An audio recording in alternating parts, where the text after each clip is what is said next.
پشتی وی تقینا لباجار منبج و کشتنا اندامین هیزین لشکری امریکی ایرو چارشنبه بوی اندامین جواتا سیناتورین امریکی رخنا لسروک دونالد ترامپ گرتن.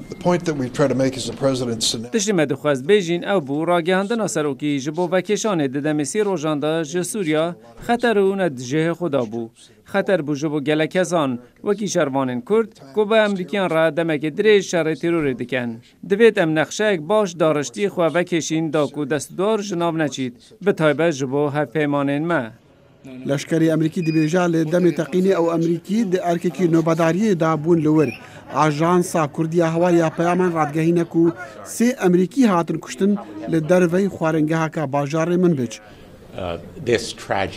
اف بویاره خمگینی القادا شر پیک خاطی رنگ ودانا ویه که کو امریکا نه استراتیجی نه پلان و نه جربازه که راستین یا پیشوچونه هیا لسوریه.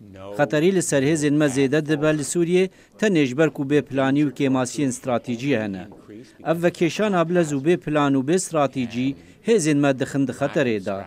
غمگینیا ایرو راستیا نبونا پلان و استراتیجی دردخه و دوی به چاره سر کرن. بو مزالال بو کانی درکتن آج سوریه بشیوه که لزگین و بی پلان چند تهلوکه یک مزنه جبلی کو تشت پیک تنجه دو دلیه یک مزنه. ام دبینن کلوه در القادا شر چه دقاومه؟